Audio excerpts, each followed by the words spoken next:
You have tuned in to another episode of the Double Edge Factor. I am your host, Rod Manuel, and peace and blessings unto you. Before we get going, be sure to like, follow, and hit that subscribe button because the more positive interactions you put out there, the more they push this podcast to people who've never heard it before, which will allow us to grow and have a greater impact on more people around the world. So, if you would do me that favor, I would really, really appreciate it. You know, I was walking through a busy store the other day and I couldn't help but notice something troubling.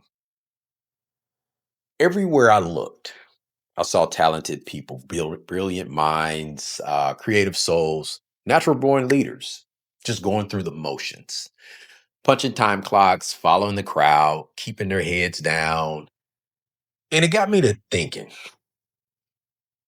are we using the gifts God has given us?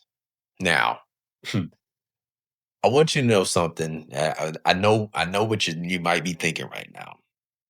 This sounds something like our parents used to worry about things way back in the simpler times. But let me tell you, friends, in our fast-paced digital world of 2025, this question is just relevant, and it's not just relevant; it's absolutely critical. So I wanted to replay an episode that I did a while back.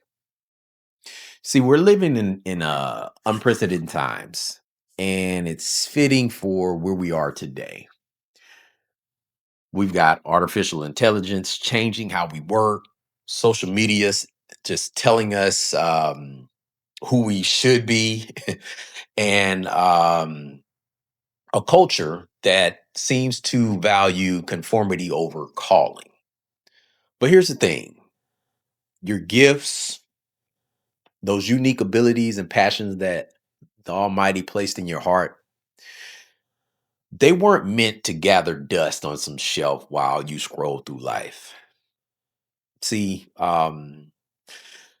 every generation thinks they're facing challenges no one has ever faced before.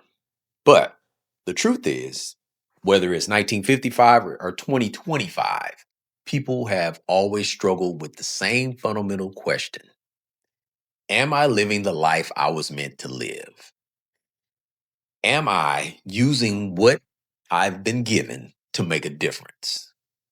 The difference today, we've got more distractions than ever, more videos telling us that success should, what it should look like, and more ways to avoid that still small voice that's been trying to get our attention. So today, um, we're going to replay a show that talks about recognizing those gifts, even when they don't look like what the world says they should.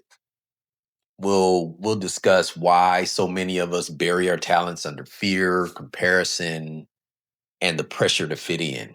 And most importantly, we'll explore how stepping into your God-given purpose isn't just for you. It's exactly what our hurting world needs right now. Because what I believe is, friends, in a time when everything feels artificial, when authenticity is rare as chicken teeth, the world is desperate for people brave enough to be exactly who they are created to be. Your gifts aren't accidents. They're not luxuries, they're responsibilities.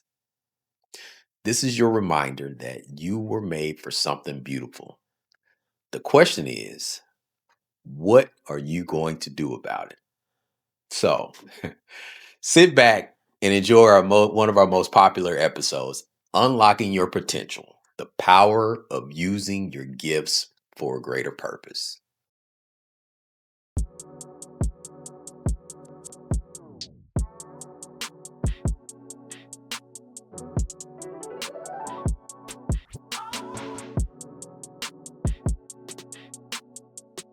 What is good, world? You have tuned in to another episode of the Double Edge Factor. I am your host, Rod Manuel, and peace and blessings unto you.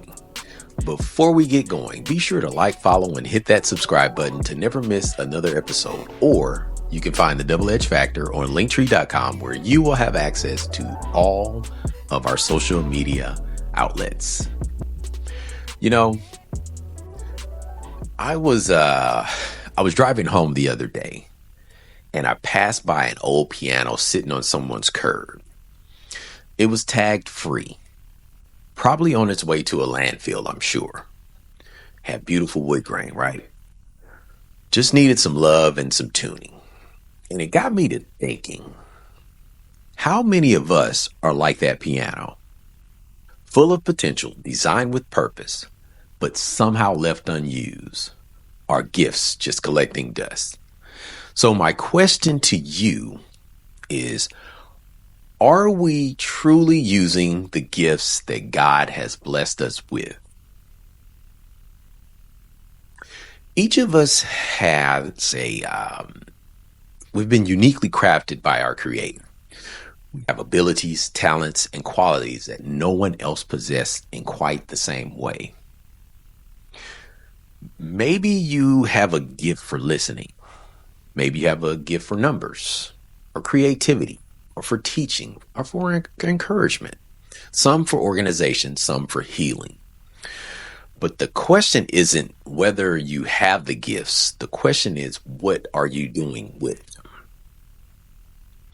Let me share a story about this guy named Alex. Alex has this incredible voice. You know, the kind that makes you stop in your tracks when you hear him sing. He grew up in a church choir, and at that time, everybody knew that he had something special. Throughout his life, music teachers would beg him to just develop and hone his skills. His family would even encourage him as well. But somehow along the way, fear crept in. Fear of failure, fear of not being good enough, fear of standing out. So today, Alex is probably about 45 years old. He works at a job that he tolerates. And that beautiful voice of his, it's confined to his shower and an occasional humming in the car. When I asked him about it recently, there was some real regret in his eyes. He says, I always thought I'd get around to it someday, but that someday never came. That is the tragedy of unused gifts. They don't just affect us, they affect everyone who might have been touched by them. How many people might have found comfort, joy, or even inspiration through Alex's voice? I guess we'll never know.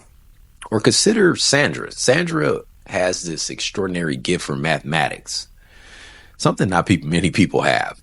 She could have explained, and she starts to, explain complex concepts to anybody in ways that would just make it sound even exciting.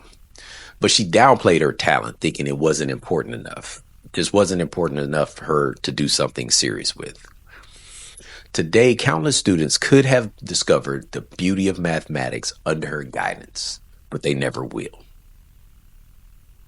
So why do we do this? Why do we leave our gifts unopened or even half developed? Sometimes it's fear, as with Alex. Sometimes it's because we compare our gifts to others and we start to tell ourselves, I'm not as talented as her, or my gift isn't as impressive as his. Sometimes we're simply distracted by the urgent demands of everyday life. Between, say, work deadlines, family responsibilities, and the constant ping of notifications from our phone, developing our gifts falls to the bottom of the priority list. And sometimes, let's just be honest, it's just downright laziness. Developing gifts takes work. It takes discipline. It takes pushing through the awkward beginner phase where we're not very good at all. But my friends, none of these reasons stand up when we consider what's truly at stake. So, what is the divine purpose of your gifts? You see, your gifts weren't randomly assigned. They weren't given to you to merely for your enjoyment or your personal success.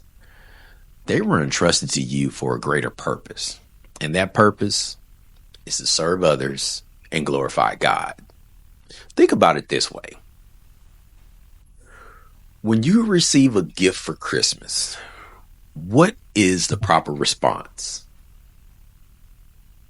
You open it, you express gratitude, and then you use it. Imagine telling your grandmother, "Thanks for the sweater. I'll just keep it in the box forever." That would be considered ungrateful, wouldn't it? Yet, how often do we treat God's gifts that way? And we will be right back. Today's show is brought to you by Polished Custom Builders, where they specialize in building your dream into a reality through custom home building, renovations, and interior design. Check them out at polishedcustombuilders.com, where the most beautiful house in the world is the one that you build yourself.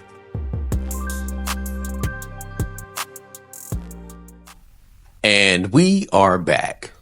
Now, let's talk about putting those gifts into action. Alicia discovered in her 30s that she had a gift for mentoring young women. Nothing flashy. She just simply had this gift for the ability to listen without judgment, ask the right questions, and help others see their own potential. For years, she did nothing formal with this gift. But about 5 years ago, Alicia started a small mentoring group at her church. She didn't wait until she had some fancy degree or a perfect program. She simply started with what she had.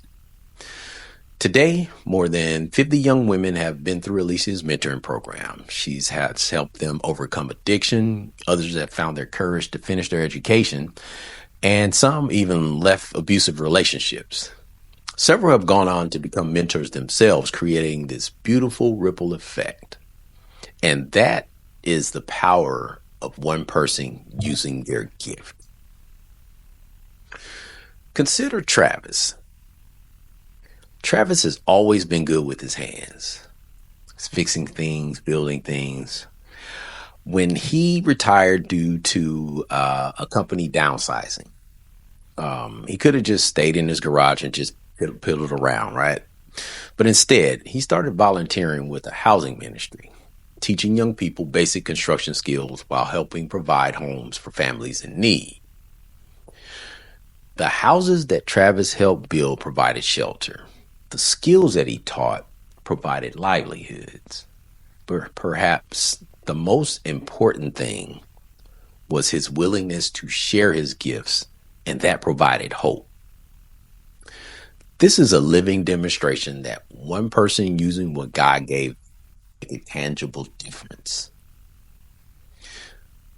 Now, what is the cost of holding back on those gifts? Every time we neglect our gifts, we're not just letting ourselves down. We're withholding something vital from a world in which it desperately needs your help. Think about the people that you can only reach. Think about the unique contribution only you can make. The problem only you can solve with a particular combination of your gifts and experiences. When we try to bury our talents out of fear or neglect, we're essentially saying, "God, I know better what to do with these talents than you." So maybe right now, maybe you're thinking, "But I've waited so long," or "I've wasted so much time," or even saying it's too late. I need you to listen, and I need you to listen carefully. As long as you have breath in your lungs, it's never too late to begin using your gifts. Because you see, God's not interested in your excuses. He's interested in your obedience going forward. You can start small, start imperfectly, but just start. If you have a gift for encouragement, send that text or make that phone call to the one that you've been putting off. If you have a gift for teaching, volunteer at your local church or community center. If you have a gift for creativity, make something and share it, even if it's not perfect. If you have a gift for organization, offer to help that overwhelmed friend or a local nonprofit. Your gift doesn't need to earn you a paycheck or public recognition to be valuable. It just simply needs to be put into service.